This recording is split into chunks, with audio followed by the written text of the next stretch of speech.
오늘 말씀 같이 보도록 하겠습니다. 우리 로마서 8장, 아니 8장에 로마서 1장 1절부터 7절 말씀입니다. 로마서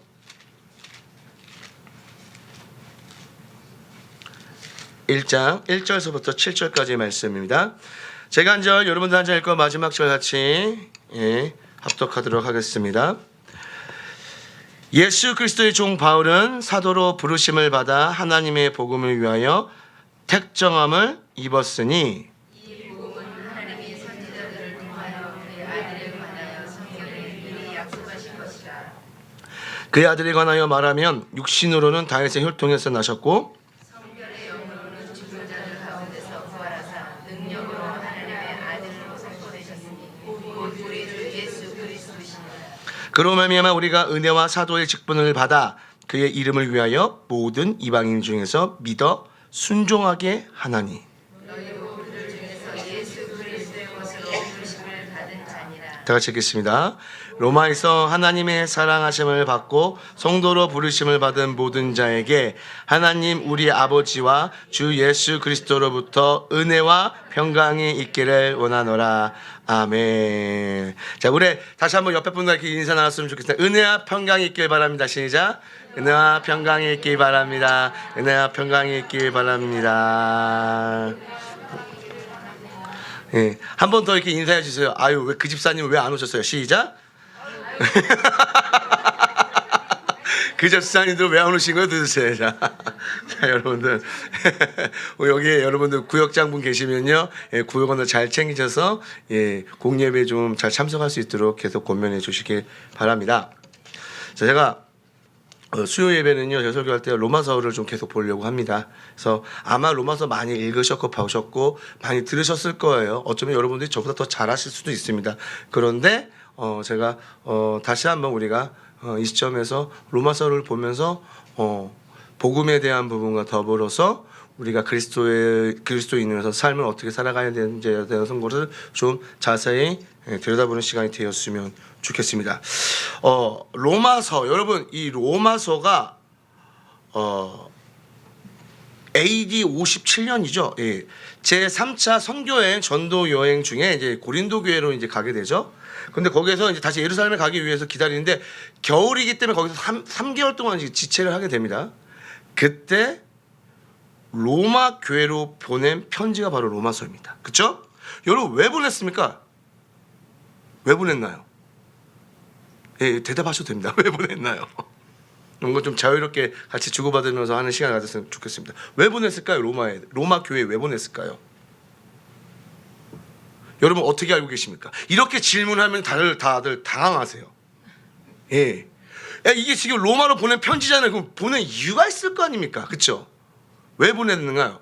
이 로마 교회에 사도 바울이 무엇 때문에 보냈을까요? 기본적으로 여러분 가장 핵심적인 뭐냐, 표면적으로는요, 복음으로 로마 교회를 더욱더 어떻게 하기 위해서요? 견고히 세우기 위해서 우리 보낸 거예요, 처음에는요. 그렇죠?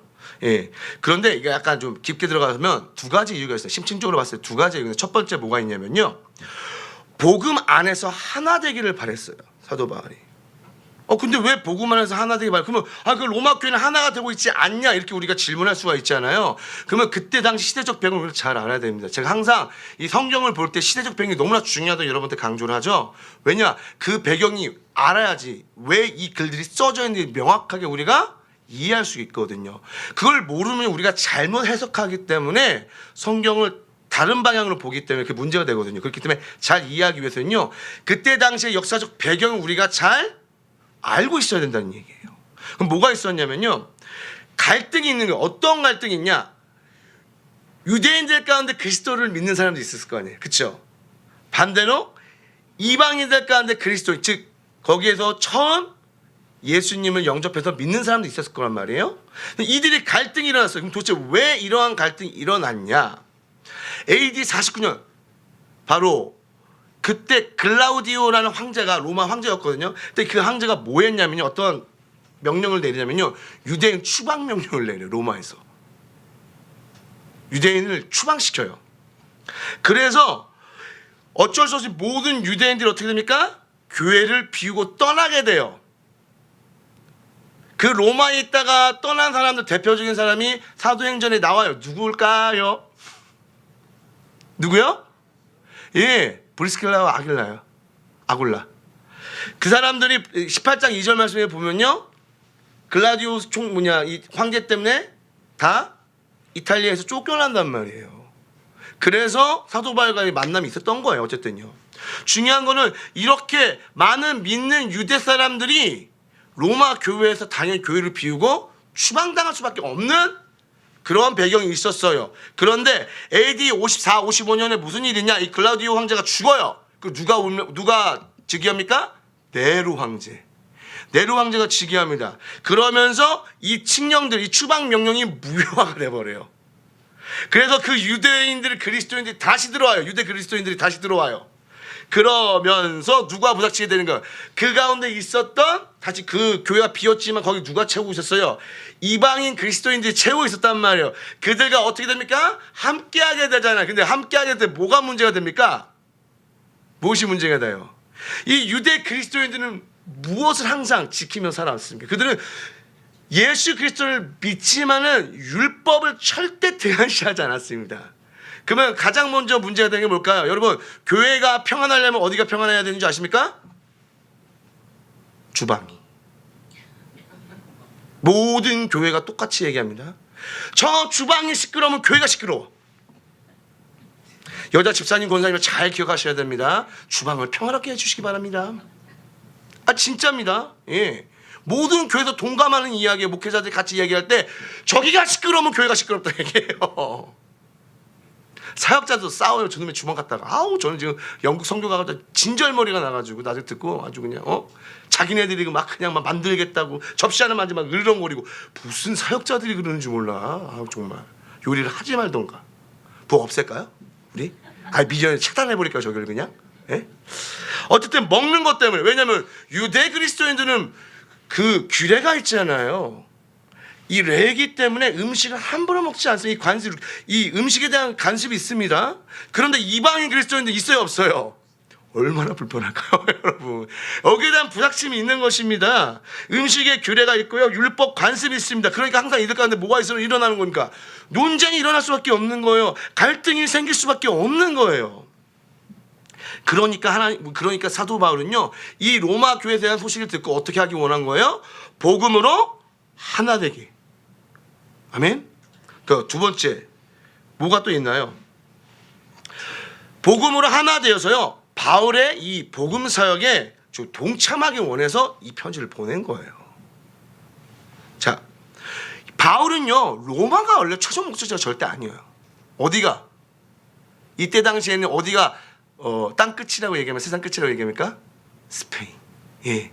스페인이 끝이라고. 그래서 스페인을 가기를 생각하는데, 여러분 보세요. 그냥 복음을 전하는 것이 아니라, 이게 사도 바울도 보면은 이 여러 많은 이제 선교를 통해서 뭘 알아요?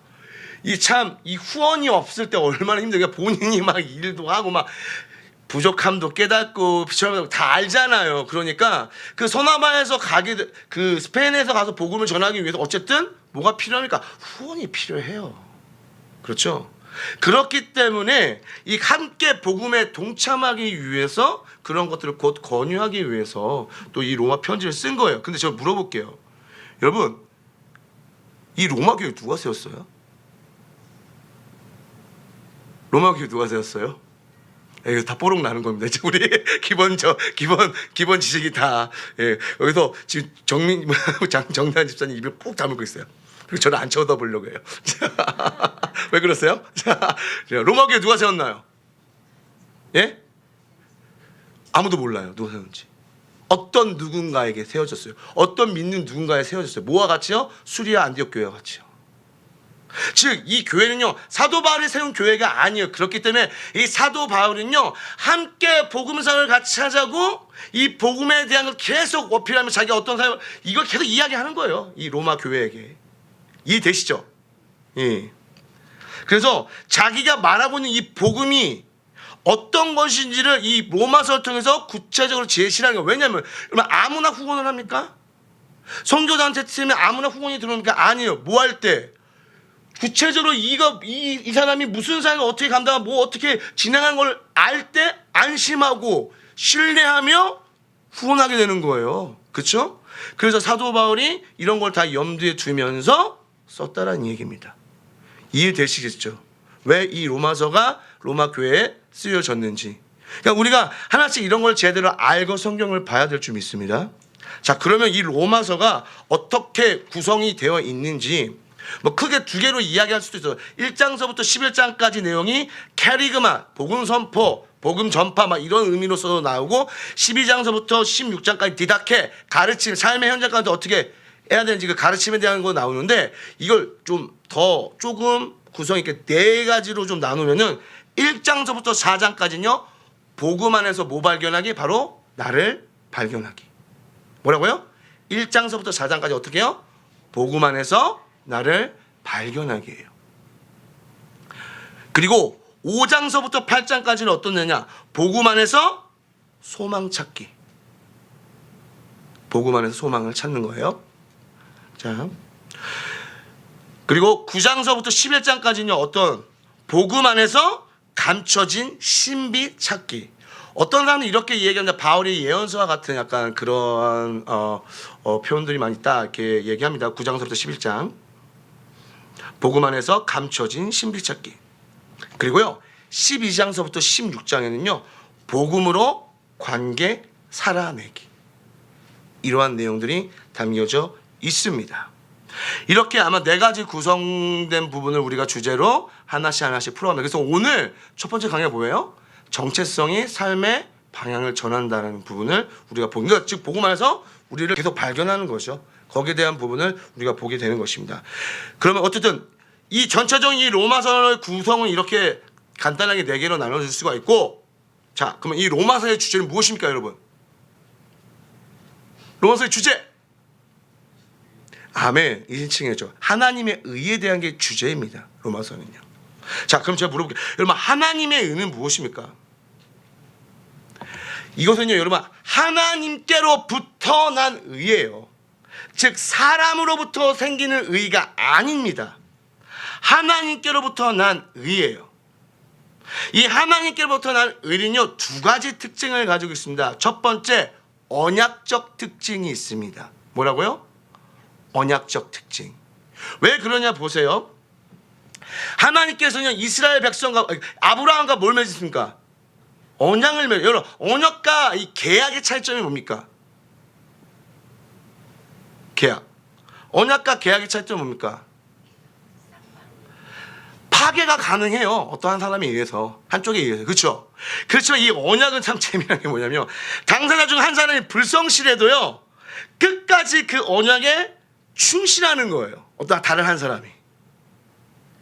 그러면 지금 성경 역사상 보면 뭐예요? 우리 인간들은 어때요? 이 언약에 충실했나요? 아니죠. 그렇죠. 누가 이 언약을 충실하십니까? 하나님이 충실하신 거예요. 쭉 이어가는 거예요. 놀라운 은혜죠. 예. 이 하나님의 의가 가지고 있는 특징이 바로 이것입니다. 우리를 포기하지 않아요. 이야, 기가 막힙니다. 두 번째 뭐가 있는지 아십니까? 법정적 특징이 있습니다. 예, 언약적인 정의를 세우시는 그 신실하심, 그렇죠? 마침내 이 세상에서 죄로 인해 왜곡되고 삐뚤어진 일을 어떻게 합니까? 바로 잡아버리시잖아요. 그래서 법정적 특징을 갖고 있어요. 하나님 의가. 이해되십니까? 이 십자가의 놀라운 사랑이 바로 그것을 말해주고 있습니다. 하나님의 정말 참된 의가 예수 그리스도의 그 십자가 못 박혀 돌아가심으로 말미암아 나온 그 놀라우신 사랑으로 표현되고 있는 거예요. 죄로 삐뚤어진 것들을 바로 잡아버리시잖아요. 하나님께서요. 예, 하나님의 의가 가지고 있는 특징이 두 가지입니다. 자, 그러면 이걸 가지고 우리 한번 맛을 보겠는데 저 혼자 더운 거죠? 저는 왜 항상 더울까요? 예, 아니 괜찮습니다. 이렇게 해서 땀 좀 빼야지. 자, 우리 보겠습니다. 오늘 그러면 이 사도 바울 한번 보도록 하겠습니다. 저자가 사도 바울입니다. 그렇죠? 예, 여러분, 그러면 사도 바울이 어떤 사람인지 우리가 좀 잘 봐야 될 줄 믿습니다. 자, 사도 바울 베냐민 지파 출신입니다. 그렇죠? 자부심이 대단할 겁니다. 이 지파. 저는요, 저희 집안 가면요, 저희 어머님 쪽 이 외가 쪽이 다 어디냐면 그놈의 광산 김씨. 아우 지긋지긋해 아주 그냥. 양반 집안. 어우 잘났어 정말.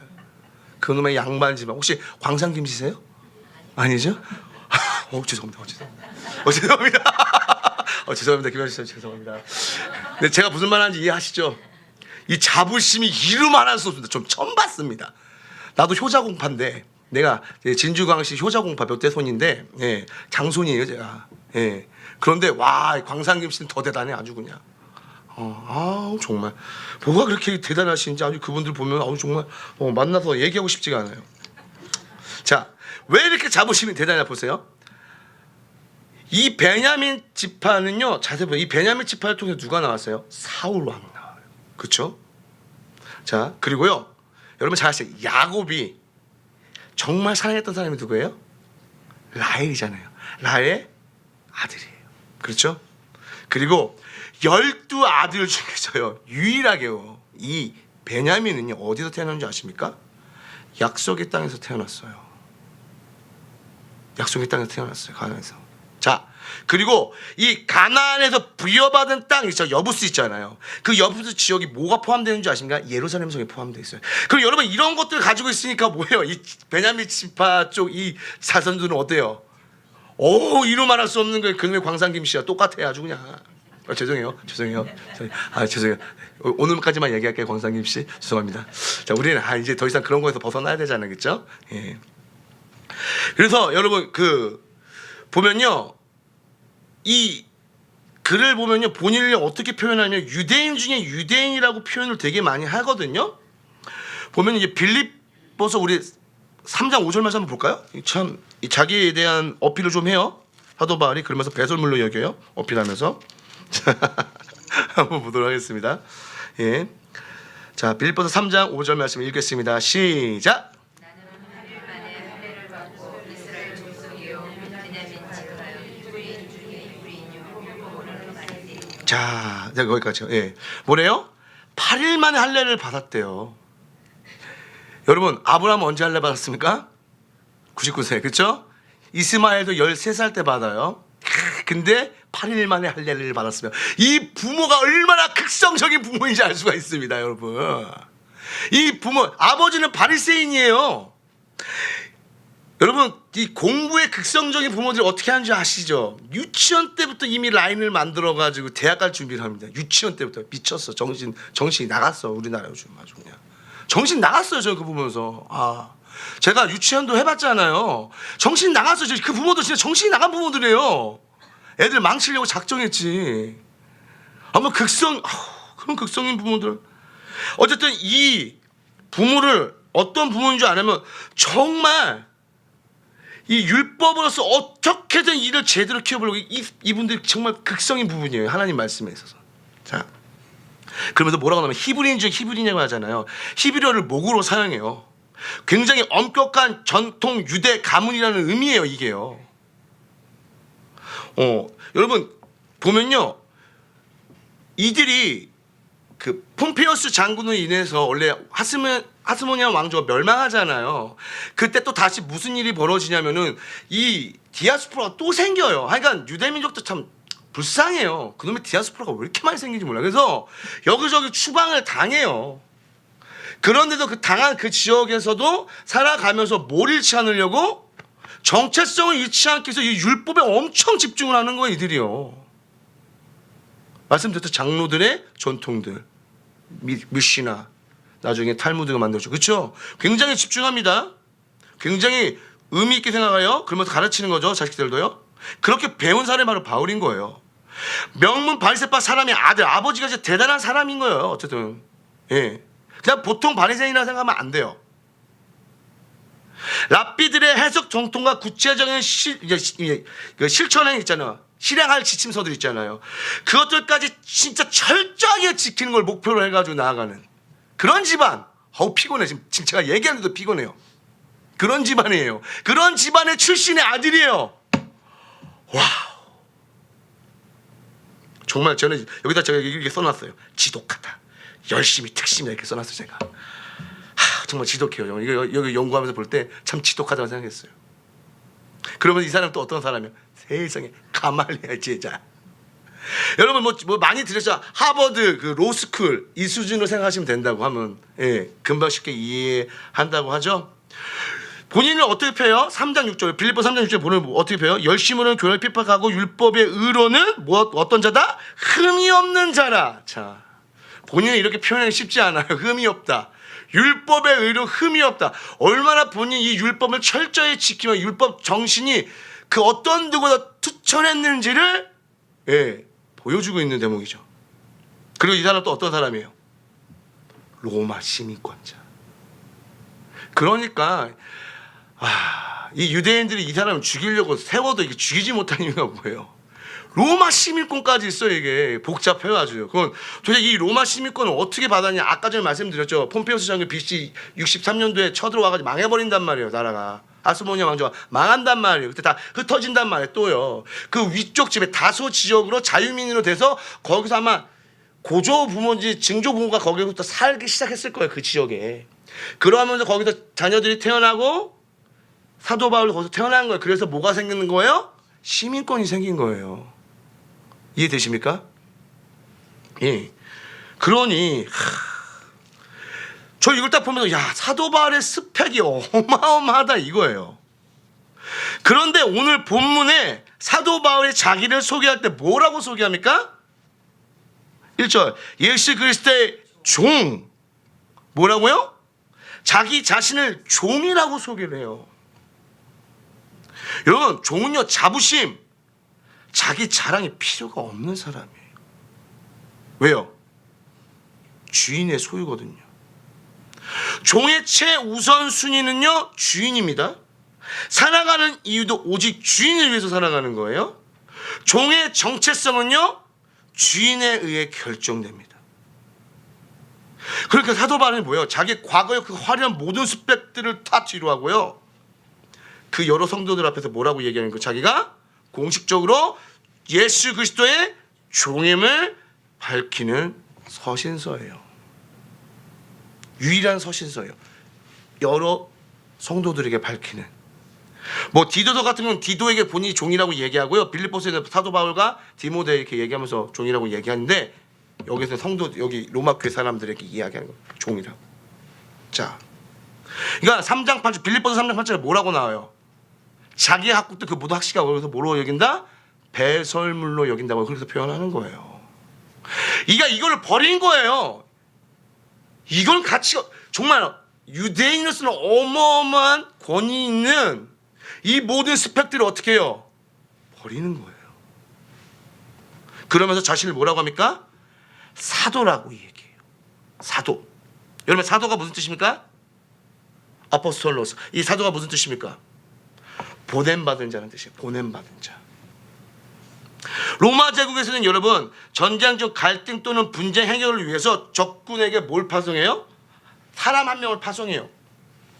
예, 그 표현이에요. 이 사도라는 표현이 원래는요.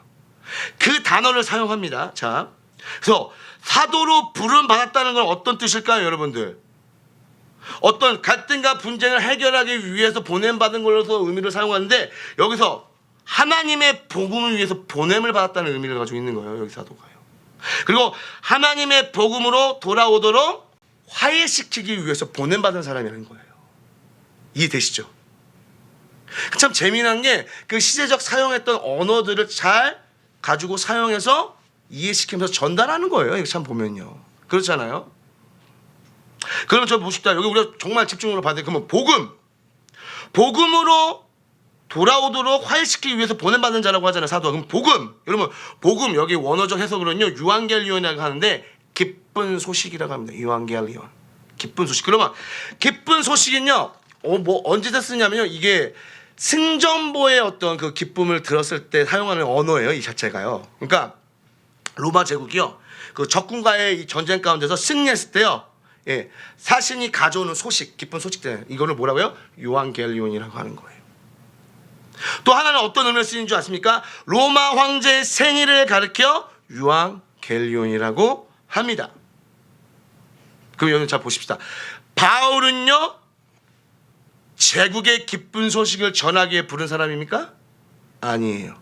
뭐라고 얘기하는 것이냐면요. 하나님 나라의 기쁜 소식을 전하기 위해서 부르심을 받은 사도라고 칭하고 있는 거예요. 자, 그래서 우리가 여기서 보여야 될 게 복음에 대한 부분을 좀 봐야 되겠는데, 복음, 여러분, 이 복음, 여러분 갑자기 나타난 겁니까? 갑자기 나타나는 게 절대 아닙니다. 그래서 2절에 뭐라고 합니까? 2절 읽어보도록 하겠습니다. 시작. 이 복음은 하나님이 선지자들을 통하여 그의 아들에 관하여 성경에 미리 약속하신 거예요. 그러니까 이미 선지자를 통해 미리 약속하시는 거예요. 근데 그 오랫동안 약속하셨던 것이 이제 나타났다라고 이야기하고 있는 것입니다. 그리고 3절에 여러분, 다윗의 혈통을 통해 태어날 자 선지자를 통해 예고했다라고 이야기합니다. 그렇죠? 3절에 보면요. 그러면서 4절 무슨 이야기합니까? 충격적인 사건을 약속하셨던 그 일이 드러났는데 그게 뭐예요? 바로 예수 그리스도의 죽음과 부활이라는 거예요. 이해되십니까? 예. 복음에 대한 내용을 이야기하면서 예수님의 죽음과 부활에 대한 걸 같이 이야기합니다. 왜냐하면 이게 핵심이거든요. 복음의 핵심. 그래서 이 복음의 핵심을 통해서 사도 바울은요, 어떻게 해요?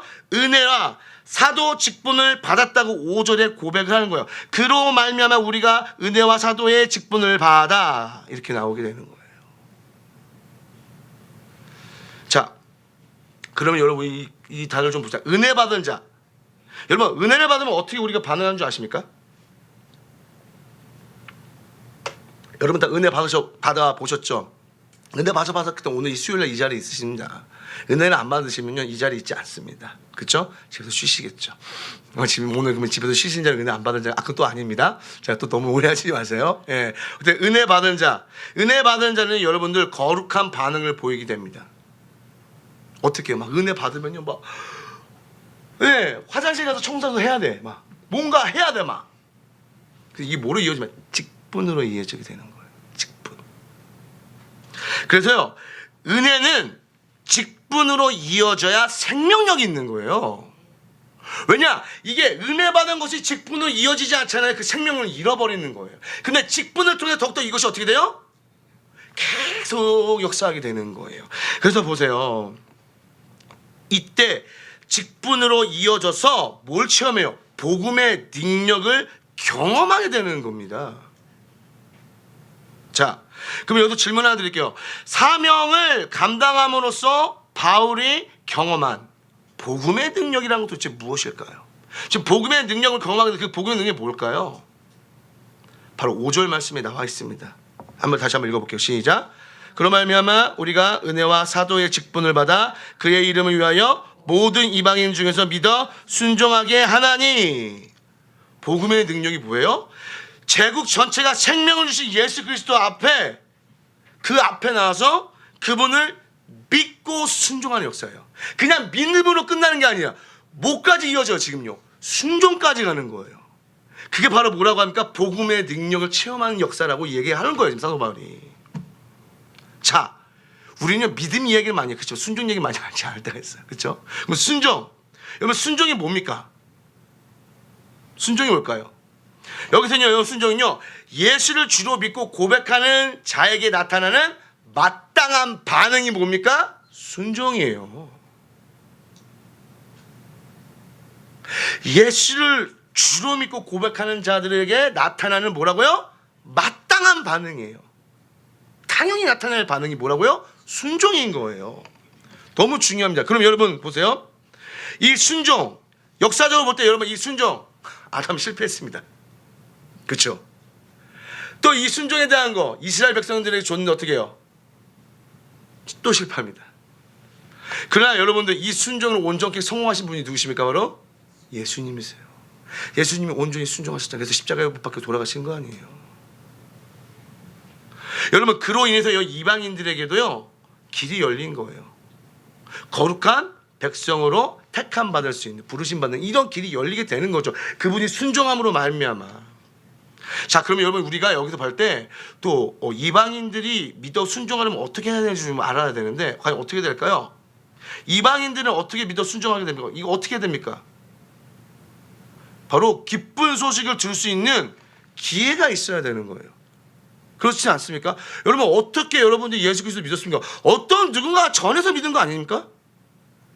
어떤 누가 아주 간단한 말이나 커맨시 와서 한 봐라 이렇게 해서 와서 믿으신 분도 계시고 뭐 주변에서 여러 가지 많은 설명 듣고 오신 분도 계시고 되게 다양합니다. 그러니까 중요한 건요 들을 수 있는 기회가 있었기 때문에 여러분 순종이라는 단어 어근 자체가요 듣다라는 거에서 파생된 단어로서 만들어진 거예요. 이 순종이요.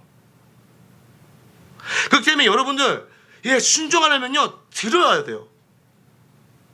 믿어 순종하려면. 그렇기 때문에 여러분 믿음은 어디서 난다고 했어요? 들으면서 나온다고 얘기를 계속 하잖아요. 그래서 이 소식을 들은 사람은요 어떻게 되는 거예요? 바로 복음의 능력을 체험하게 되는 거예요. 믿고 하나님 앞에 순종하게 되는 거죠. 여러분 다 그렇게 체험해서 이 자리에 계신 거 아닙니까? 저도 그걸 체험했기 때문에 이 자리에 있는 것입니다. 사도 바울은요 지금요 로마서에서 인사하면서 이런 별의별 내용을 다 집어넣고 지금 얘기하는 거예요. 그냥 자 그럼 보세요. 예수를 부활의 주로 의지하기 시작해요. 이제 이 복음의 능력을 체험하기 시작하면. 그렇죠?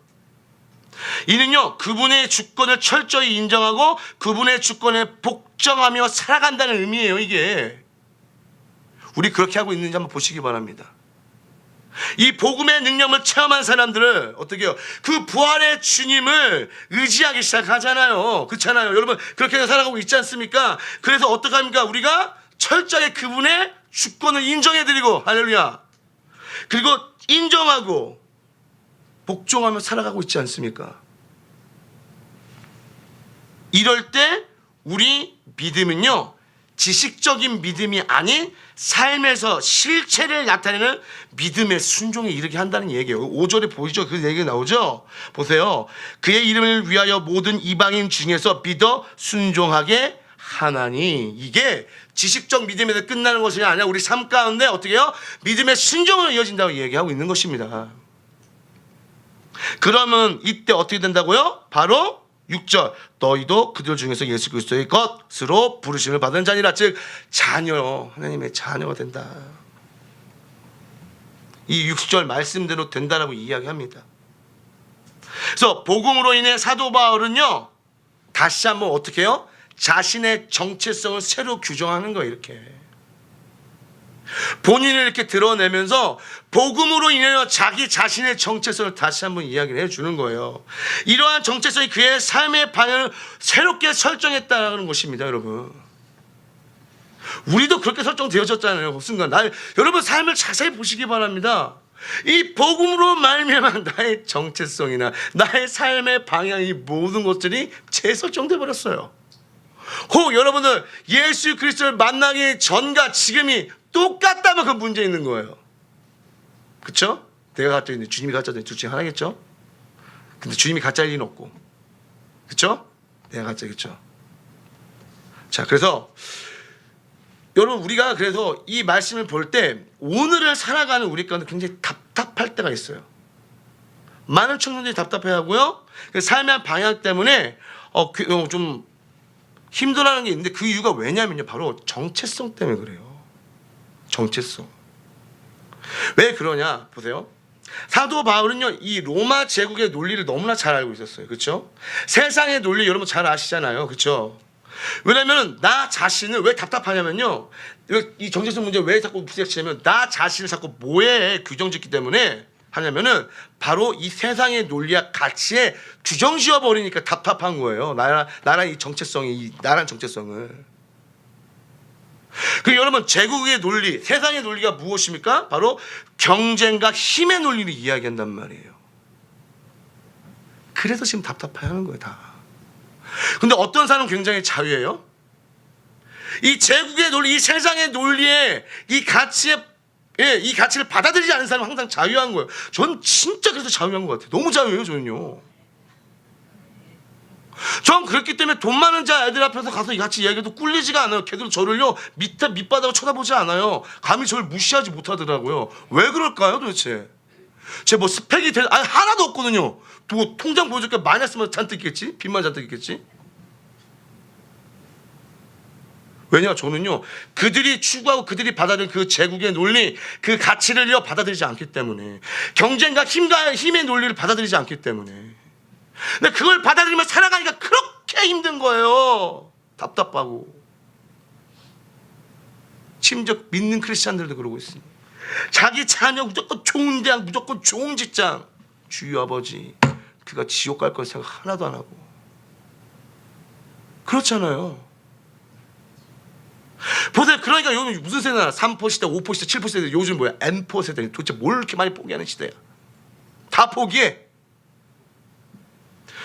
예? 왜 자꾸 이런 이야기가 나요? 바로 우리가 제국의 논리를 받아들이기 때문에 계속 이런 이야기가 나오는 거예요. 그런데 사도 바울이 뭐예요? 받아들이지 마라 이야기하는 거예요. 우리에겐 뭐가 있다? 복음의 논리가 있다. 복음의 논리는 우리가 제멋대로 살 수 있는 자들이 아니라 누구 뜻대로? 주인의 뜻대로 사는 뭐라고요? 종이라고 규정되어 있는 걸 바로 이 복음의 논리인 거예요. 그러니 여러분들 그 세상 사람들이 하는 그것들이 하나도 부럽지가 않죠. 집 한 채 때문에 바둥바둥 직장 때문에 바둥바둥 어차피 썩어져 없어질 것이라고 그렇게 성경이 이야기하는데 그것 때문에 바둥바둥 거리며 살아가고 있는 거예요. 심지어 예수를 믿는다고 하면서 복음은 난 변했다고 하면서도요. 순간 다시 제국의 논리로 돌아가고 앉아있네. 그럼 제가 한번 여러분께 말씀드리고 싶습니다. 지금 여러분들이 지금 갖고 있는 싹 없어져 여러분들 기뻐하실 수 있으십니까? 아멘 하면서 할렐루야 하나님 감사드립니다 할 수 있으십니까? 정말 복음의 논리로 사는 사람들은요 그런 고백이 나올 수 있습니다. 지금 내가 갖고 있는 것이 아무렇지도 않은 거예요. 왜요? 나는 제국의 논리로 살아가는 사람이 아니기 때문에, 복음의 논리로 살아가기 때문에 이것이 없어지는데 다시 들어오든 아무런 상관이 없는 거예요. 오직 주를 위해 사는 종은요 이호에 두지 않잖아요. 누구를 보기 때문에? 종은 최우선적으로 바로 주인을 봐야 되기 때문에. 말로만 그런 게 아니에요. 여러분, 내 삶에도 그게 진짜 그렇게 살아야 된다니까요. 자, 네, 카톡 왔습니다. 그래서 그분께서 우리를요 그분의 복음을 위해 살도록 여러분 부르셨습니다. 믿으십니까? 믿으십니까? 그런 이들에게 여러분 사도 바울이 뭐라고 얘기합니까? 7절 말씀에 읽어봅시다. 시작. 로마에서 하나님의 사랑하신 걸 받고 성도로 부르심을 받은 모든 자에게 하나님의 우리 아버지와 주 예수 그리스도로부터 은혜와 평강이 있기를 원합니다. 아멘. 여기서 뭐야? 하나님의 사랑하심을 받고 성도로 부르심을 받은 자. 여러분 맞으십니까? 저 여러분이 이렇게 부르심 받은 자 맞습니까? 아멘. 예. 이 사랑 뭡니까? 아가페. 그렇죠? 아가페. 무조건적인 사랑. 그렇죠? 그 사랑하심을 받고 성도로 부르심을 받은 자가 바로 우리라는 거죠. 그런 우리가요 철저히 주님을 인정하고 주님의 주권에 우리 삶 곳곳에 주님의 모든 주권이 우리 삶 그 곳곳에 계속 미치도록 여러분들 우리가 그렇게 살아가야 돼요. 그게 바로 종의 삶이에요. 그러니까 이 종이란 표현을 왜 사도 바울이 썼는지 여러분 이제 이해 가십니까? 복음을 가지면서 이야기하면서 왜 이 종이란 표현을 썼는지 이해 가십니까?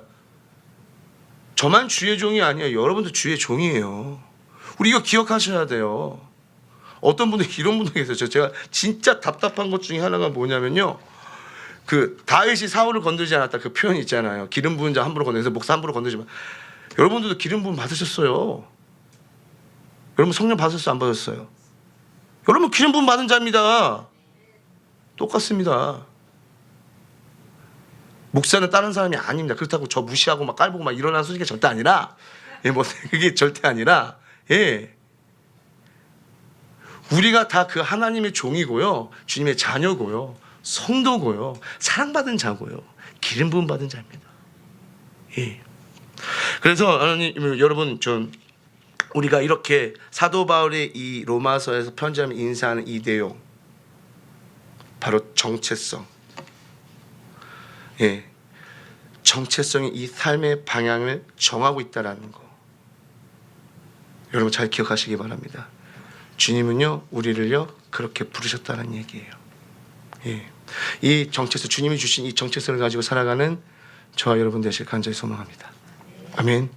우리 함께 이 말씀을 붙잡고 기도했으면 좋겠습니다.